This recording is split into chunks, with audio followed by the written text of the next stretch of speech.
Hello friends, ഇന്നൊരു പുതിയ കഥയാണ് കേട്ടോ. അപ്പോൾ എല്ലാവരും കഥ കേൾക്കാം. കഥ കേട്ട് ഇഷ്ടപ്പെടുകയാണെന്നുണ്ടെങ്കിൽ ലൈക്സ് ചെയ്യുക, സബ്സ്ക്രൈബ് ചെയ്യുക, പിന്നെ എല്ലാ സപ്പോർട്ടും ഉണ്ടായിരിക്കണം കേട്ടോ. അപ്പോൾ നമുക്കിനി കഥയിലേക്ക് പോയാലോ. ഇന്നൊരു സ്പെഷ്യൽ സ്റ്റോറിയാണ് കേട്ടോ. നമ്മുടെ ഷീബ എന്ന സ്ത്രീയുടെ ഒരു ലൈഫിൽ നടന്ന കഥയാണ്. ഷീബയ്ക്ക് ഏകദേശം ഒരു 38 വയസ്സുള്ള ഒരു സ്ത്രീയാണ് കേട്ടോ. അതുകൊണ്ട് തന്നെ ആള് ഒരു വീട്ടമ്മയാണ്.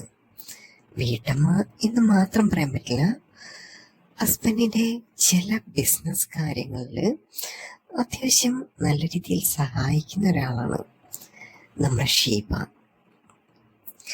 അപ്പോൾ ചില ദിവസങ്ങളിൽ ഷീബ ബാംഗ്ലൂർ യാത്ര നടത്താറുണ്ട്. മറ്റൊന്നിനും വേണ്ടിയായിരുന്നില്ല, വേറെയും ഒന്നുമല്ല. ഹസ്ബൻഡിന് ബാംഗ്ലൂർ ഷോപ്പുണ്ട്. അപ്പോൾ അവിടെ ചെറിയ ബില്ലിങ്ങും അക്കൗണ്ട്സ് വർക്കും എല്ലാം ഷീബയാണ് ഏൽപ്പിച്ചിരിക്കുന്നത്. അപ്പോൾ ഷീബയ്ക്ക് ഇടയ്ക്കിടയ്ക്ക് പോകേണ്ടതായിട്ട് ആ ഒരു കാര്യങ്ങളെല്ലാം ഉണ്ട് കേട്ടോ. അപ്പം അങ്ങനെയൊക്കെ ഓരോ കാര്യങ്ങൾ ഇങ്ങനെ നടന്നു പോയിക്കൊണ്ടിരിക്കുന്ന സമയത്താണ് പെട്ടെന്നൊരു ദിവസം ഷീബയുടെ ഹസ്ബൻഡ് ആളൊരു ബിസിനസ് മാനാണ്. ചെറിയ ചെറിയ ഷോപ്പും ചെറിയ കടകളും വാടകയ്ക്ക് കൊടുക്കും.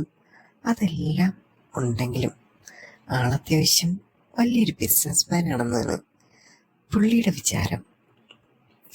അങ്ങനെ ഒരു ദിവസം ഒരു വൈകുന്നേര സമയമായപ്പോൾ അയാൾ ഒരാളുമായിട്ട് ഷീബയുടെ വീട്ടിലേക്ക്, അതായത് അവരുടെ വീട്ടിലേക്ക് അയാളെ കൊണ്ടുവരുന്നു.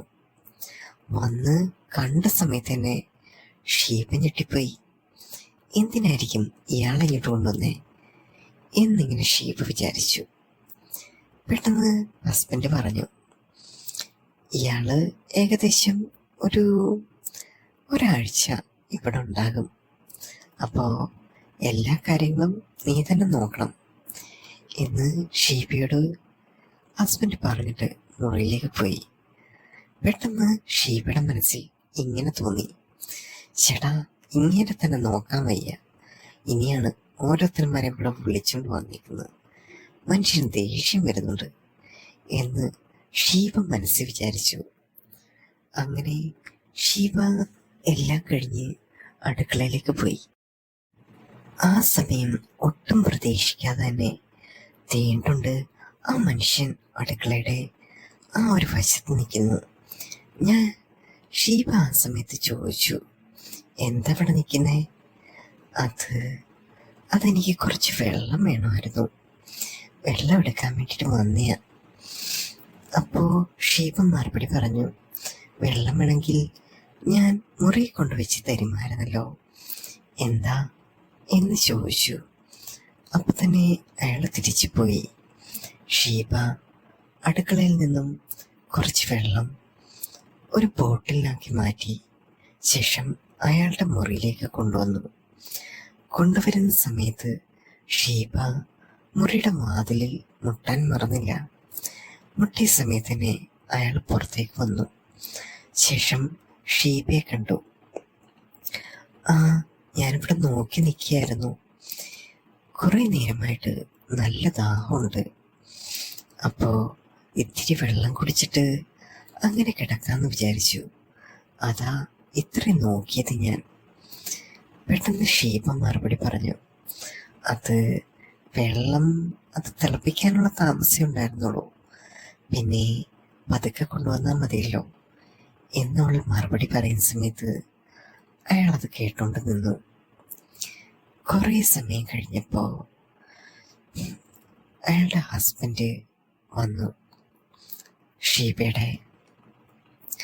ആ സമയത്ത് അയാൾ ഷീബയോട് പറഞ്ഞു, അയാൾക്ക് ഈ സ്ഥലങ്ങളൊക്കെ ഒന്ന് കാണണമെന്നുണ്ട്, അയാൾ ട്രെയിനിലിരുന്നും പറയുന്നുണ്ടായിരുന്നു. അപ്പോൾ നീ അയാളുടെ കൂടെ ഒന്ന് പോകണം, അയാൾക്ക് വേണ്ട കാര്യങ്ങൾ എന്തൊക്കെയാണോ അതെല്ലാം ഒന്ന് ചെയ്തു കൊടുക്കണം, ഒന്നിനും ഒരു കുറവ് വരാൻ പാടില്ല. അയാൾ എൻ്റെ ബിസിനസ് പാർട്ട്ണറല്ലേ, അപ്പോൾ കുറവ് വരാൻ പാടില്ലല്ലോ. നിനക്ക് എല്ലാം മനസ്സിലാവുന്നുണ്ടല്ലോ ഞാൻ പറയുന്നത് എന്ന് ഷീബയോട് അയാൾ ചോദിച്ചു. അയാൾ പറയുന്ന കാര്യങ്ങളെല്ലാം ഷീല ഒരു മൂളൽ പോലെ എല്ലാം മൂളിക്കെട്ടു. ശേഷം എല്ലാം അയാൾ പറയുന്നത് പോലെ അനുസരിച്ചു. പിറ്റേ ദിവസം ഭർത്താവ് ഡ്യൂട്ടിക്ക് പോയി. ആ സമയത്ത് ആ വീട്ടിൽ ആ പാർട്ട്ണറായിട്ടുള്ള മനുഷ്യനും ഷീബയും മാത്രമായിരുന്നു. ആ ഒരു ടൈമിൽ ഷീബ ഇടയ്ക്കിടയ്ക്ക് ഭക്ഷണം ഉണ്ടാക്കിയിട്ട് അയാളെ വിളിക്കും. വിളിക്കുന്ന സമയത്ത് അയാൾ ഇറങ്ങി വരും. രണ്ടുപേരും ഒരുമിച്ചിരുന്ന് ഭക്ഷണം കഴിക്കും. അപ്പം തൊട്ട് ആദ്യമൊക്കെ രണ്ടുപേരും നല്ല വേറിട്ടുള്ള സംസാരമായിരുന്നു. അങ്ങനെ അധികം സംസാരിക്കാത്ത അയാളുടെ അടുത്ത് ഷീബ എന്തെങ്കിലുമൊക്കെ ചോദിക്കും. ഷീബയ്ക്ക് ആരെങ്കിലും ഒന്ന് സംസാരിക്കാൻ കിട്ടിയാൽ വലിയൊരു കാര്യമായിരുന്നു. അതുകൊണ്ട് തന്നെ അവൾ ആ ഒരു സമയത്ത് വളരെ ഹാപ്പിയായിരുന്നു. അങ്ങനെ അയാളുടെ അടുത്ത് അയാളുടെ ഫാമിലിയെക്കുറിച്ചും കാര്യങ്ങളെക്കുറിച്ചും എല്ലാം ചോദിച്ചു. ആ സമയത്ത് അയാൾ പറഞ്ഞു, എൻ്റെ ഫാമിലി അത്യാവശ്യം വളരെ ഒതുങ്ങിക്കൂടിയൊരു ഫാമിലിയാണ്. എൻ്റെ ഭാര്യ അത്യാവശ്യം അങ്ങനെ അടിച്ചുപൊളിയൊന്നുമില്ല, ഒരു നോർമലായിട്ടുള്ള ഒരു സാധാരണ സ്ത്രീയാണ്. പക്ഷേ പലപ്പോഴും എൻ്റെ എക്സ്പെക്റ്റേഷന് അങ്ങനെ ഒരാൾ ചേരുമെന്ന് എനിക്ക് തോന്നിയിരുന്നില്ല. എനിക്ക് നിങ്ങളെപ്പോലെ ഇത്രയും സുന്ദരിയായിട്ടുള്ള പിന്നെ അത്യാവശ്യം അടിച്ചുപൊളിയൊക്കെ ആയിട്ടുള്ള ഒരു സ്ത്രീയായിരുന്നു താല്പര്യം എന്ന് അയാൾ മറുപടി പറഞ്ഞു. അത് കേട്ട സമയത്തന്നെ ഷീബ അതൊന്ന് ആലോചിച്ചു. അയാൾ എന്നെ ഒന്ന് പുകഴ്ത്തി പറഞ്ഞതാണല്ലോ എന്ന് ഷീബയുടെ മനസ്സിലതുണ്ടായിരുന്നു. അങ്ങനെ രണ്ടുപേരും കുറേയധികം സംസാരിച്ച് കാട് കയറി സംസാരിച്ചു. അത് കഴിഞ്ഞതിന് ശേഷം പിന്നീടൊരു ദിവസമായിരുന്നു അയാൾ ഷീബയുടെ അടുത്തൊരു കാര്യം ചോദിക്കുന്നത്, എനിക്ക് ഈ സ്ഥലങ്ങളൊക്കെ ഒന്ന് കാണണമെന്നുണ്ട്, പിന്നെ ആരെങ്കിലും കൂട്ടിട്ടുണ്ടെങ്കിൽ ഒന്ന് ചുറ്റിക്കാണായിരുന്നു എന്ന് പറഞ്ഞു. ആ സമയത്ത് ഷീബ മറുപടി പറഞ്ഞു, എങ്കിൽ നമുക്കൊരു കാര്യം ചെയ്താലോ, നമുക്ക് ഇന്ന് രാത്രിയിൽ ഒന്ന് കറങ്ങിയിട്ട് വരാം. പകല് എനിക്കധികം പുറത്തോട്ടിറങ്ങാൻ പറ്റില്ല, ചൂട് അസഹ്യമാണല്ലോ, അത് എനിക്കൊട്ടും പിടിക്കില്ല എന്നവൾ അയാളോട് പറഞ്ഞു. അങ്ങനെ രണ്ടുപേരും തമ്മിൽ ഒരുമിച്ച് യാത്ര തുടങ്ങി. അതും രാത്രിയിൽ. അന്നത്തെ ദിവസം ഹസ്ബൻഡ് ഡ്യൂട്ടി കഴിഞ്ഞ് വന്നിട്ടില്ലായിരുന്നു.